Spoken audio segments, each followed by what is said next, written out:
The Susan Brender Show is a radio show online broadcasted on YouTube across the United States and globally. The show features guests who speak about health, spirituality, entertainment, and a host of subjects to enlighten people across the nation. Listen to the show that empowers women and men alike and highlights those who have made a difference. I'm Susan Brender, and this is the Susan Brender Show. Today, I'm very pleased to have an entrepreneur, an author, and an award-winning international speaker and philanthropist, Dawn Airhart Witte. She's been on a mission, and it's to inspire people around the world to find their purpose and to live in it. And I want to welcome to the Susan Brender Show, Dawn Wittie. Hi, Dawn. Hi, Susan. Thank you so much for having me. It's an honor to be here with you. Well, I'm very glad about that. You know, Dawn, you've also written a lot of books, and it seems to me that right now is a real time to inspire people, and that is what you're part of. You're part of the Desire to Inspire Foundation, and inspiring people now is a very important thing because we've lived through a very difficult time, and it's been a year, and now people have to come back. They have to come and they have to live their lives as much as they can because anything can happen. I mean, just look at what happened with the virus. Nobody would have anticipated that happening, but it did. So I want to know, knowing what happened this particular year, how did you inspire? How did you tell people what to do and how to do it? I want to know that. Well, I make it a point to never tell anybody how to do or what to do. But what I will say is even as I'm looking at all of the things as they start unfolding and, you know, things happening in the world around us, and I start thinking, oh, my gosh, I hate this. Like, I do not like this world right now. And then I just believe that, you know, I am here at this time for a reason to bring my best self to the world. And if there's a lot of fear. There's a lot of fear everywhere you look. So if I can help somebody, you know, see the light and just say, you know what, we're here for a reason. I don't know exactly what this is trying to teach humanity, but clearly there's something to be learned through this. And, you know, try to make somebody smile, try to make them less anxious or fearful. That's what I'm here to do at this time. Well, it's an interesting thing that you said because one of the things that is really important is the word happiness. People really need to be happy because before this, there was a lot of depression, a lot of anxiety, and a lot of issues going around. But if you had a little happy moment in your life, how would you tell the guests to become, well, it's going to sound silly, but it's happy. What should they do? You know, I mean, there's that quote that says we're only as happy as we choose to be. And, you know, I know that there are sometimes, you know, this year has shown us that there are sometimes things that are so out of our control and there's plenty to not be happy about. But we have to find the joy and the happiness in the moments, whether it's with the people we love, our animals, the nature, our friends, whatever that is, you know, hold on to the things that do make you happy. And I know it sounds easier said than done, but, you know, when I do my work in Africa with those children and they are struggling for clean water, they don't know where their next meal may be coming from, you know, their clothes are ripped, you know, they don't have toys, they don't have books, and you look at them and they're still happy and clapping and singing and dancing. And so when I look at the situation they find themselves in and they can still find the joy in life, I just think, how can I choose not to be? Because clearly that is a choice. Yeah. You know, you talked about going to Africa, and these are what you call purposeful trips, providing much-needed assistance in the form of clean water, education, clothing, food, books, and love. Now, I want to tell you a story, and this story, it's kind of not as helpful, if you will, as you do, as you perform all your duties in Africa. I went to Africa, okay? I went to South Africa.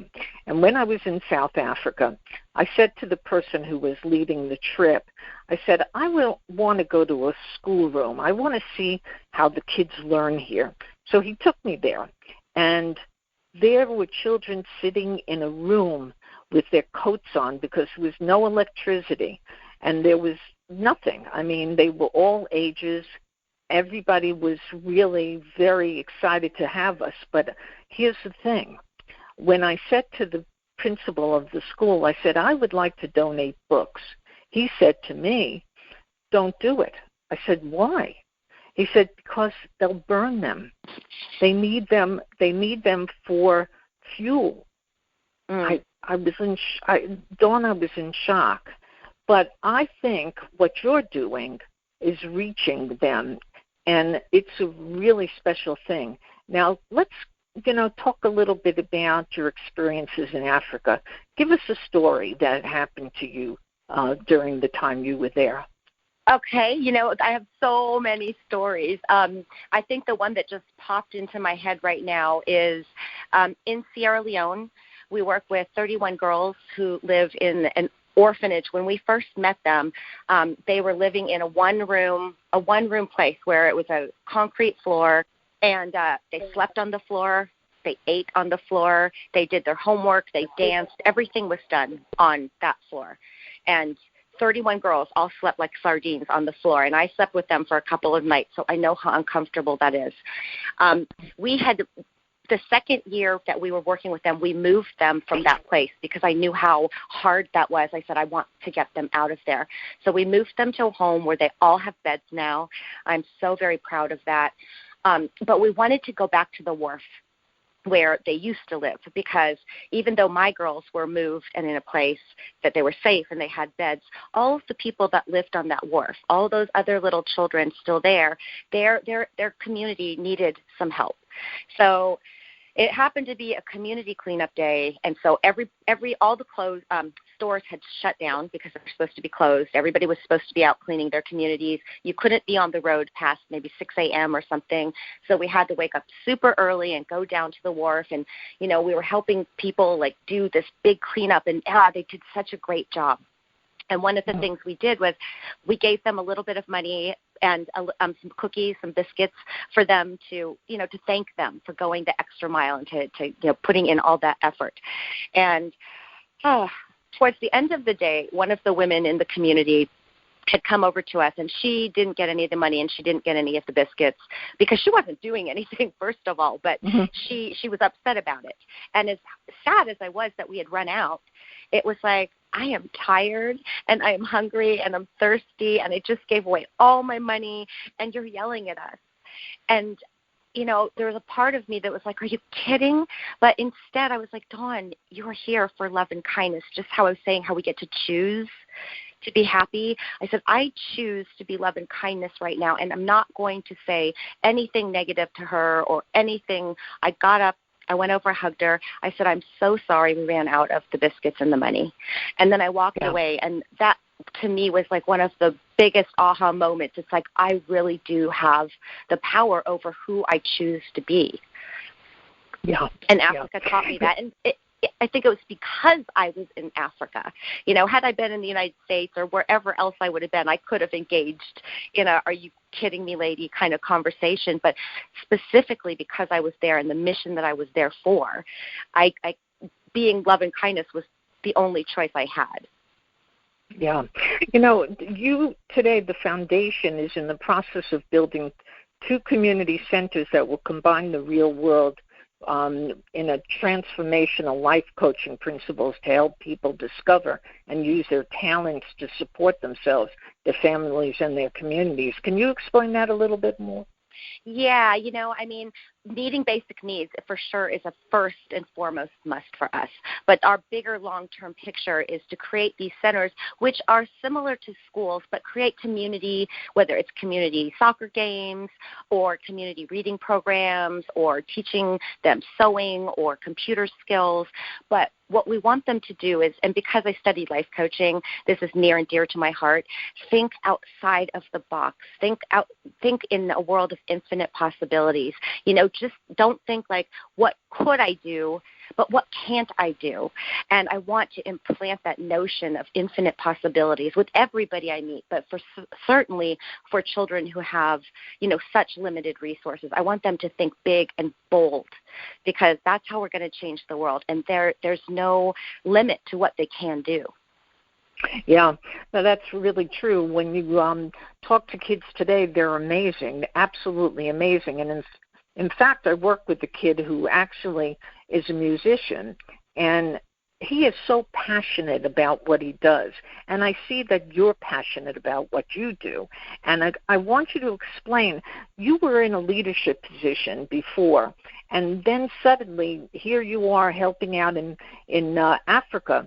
So is that a passion for you? Did you really decide that one day you needed to do something a little bit different than just be a leadership person?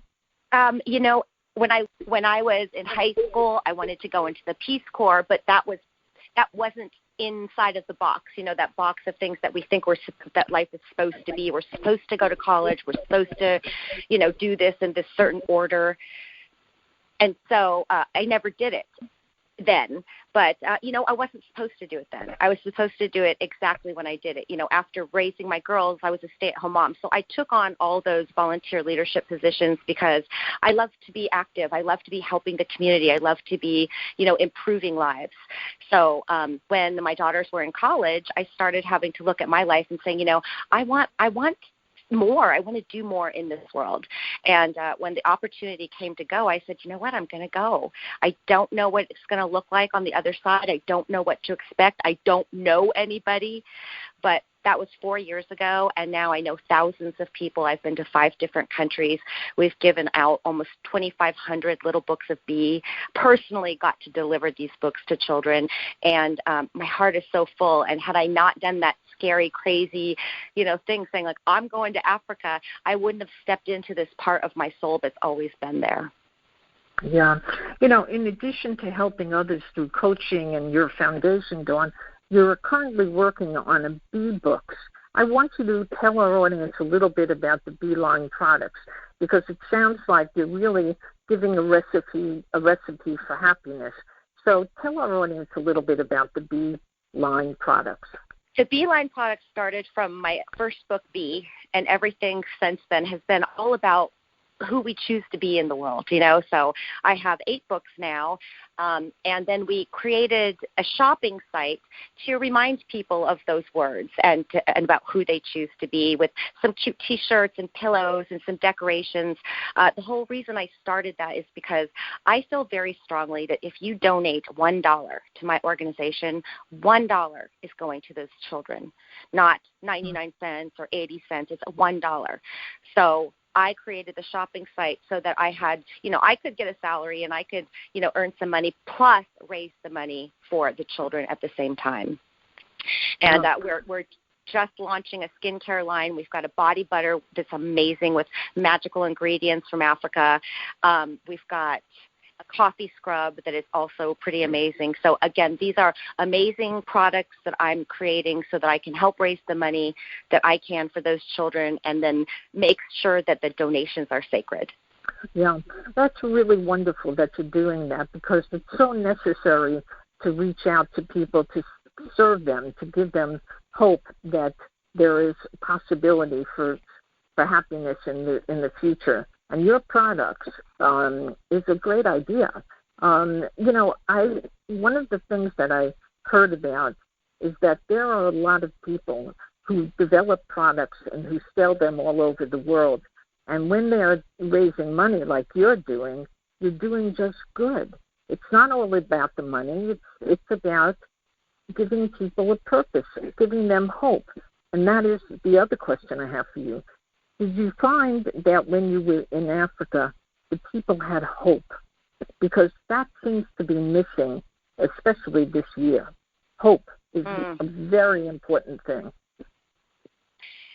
Absolutely. I have this conversation all the time with people. I see the lack of resources in Africa, yet I see the joy and the happiness of these children, and I see the abundance of resources in our country, and I know that there is poverty in this country too, so I'm not dismissing that whatsoever. But the access to water, the access of programs, the access of things we have that they don't. And even though we have those basic necessities, there's still depression and children cutting themselves and anxiety and people, taking, all kinds of antidepressant medicine. And I'm thinking, where's that disconnect? There is a disconnect, and I think they have something they're rich in their souls the way we are rich in the resources and the availability of basic necessities. So I want to help fix that disconnect because I could see it as plain as day. Walk us through it, Dawn. How do you plan to do that? By sharing these stories. By sharing these stories. I think I've always intellectually, my whole life, I think we all intellectually understand that there's poverty in the world. But when you see it that up close and personal, it really sits differently in your soul. And so it has made me look at every single thing in my life so differently.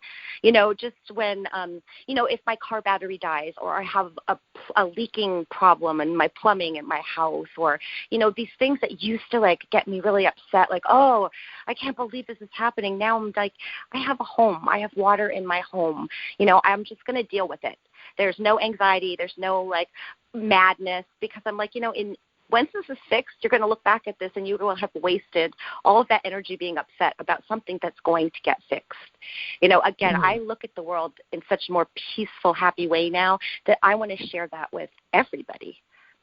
Yeah, I think you're doing it. In fact, you have a little bit of a definition of success. You say that no matter the challenge, you believe in Ralph Waldo Emerson's definition of success, and that is to quote, to know that even one's life has breathed easier because you've existed, this is to have succeeded. Wow, that is really an amazing thing. And you know what, Dawn? You're doing a great job. And what's in store for you next? Because you're so involved in doing all of these different things, but I know that you're a very assertive and a very aggressive person, and you have a lot of perseverance, and I think you're going to do something very, very special. Anything on the list of things that you're going to do next? Oh, my goodness. The world has just blessed me with so many different opportunities that I never even had imagined were there. I'm doing work in India now, several different organizations, and the skincare products are up on our website. We're going to be launching that within the next week. Just getting these products out. I've been sharing it with my friends and people for the last several months, getting their feedback, seeing how they like it, because I do not want to put my name on anything that I don't think is amazing. So, so I'm really excited to share those products. And we're working on an online course. I've been doing some online teaching with different organizations. Life has just been, a whirlwind. It definitely sounds that way. I've got to tell you, people like you're a humanitarian, and that is a very, very special thing. Now, last but not least, and I don't want to get too much into politics, but here we are in this 2020, and we're finding out that places like Africa, unfortunately, there's a crisis going on. It's chaotic. People are taking things from stores and doing all that.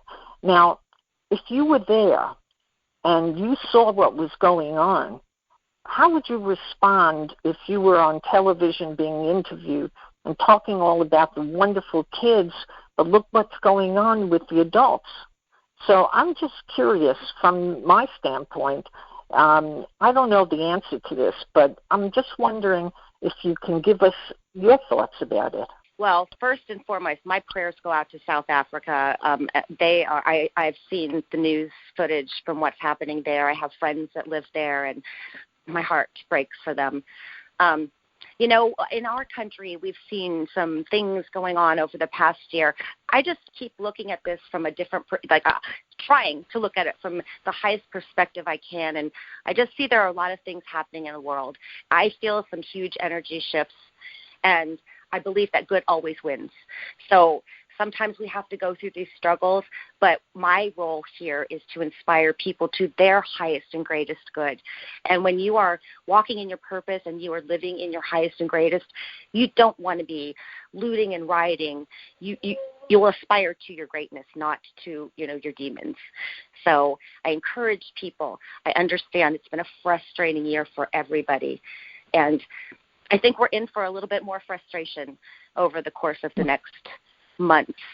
But, again, I think that God and goodness always wins. The light always overtakes the darkness, and I keep praying for people to have strength to get through it.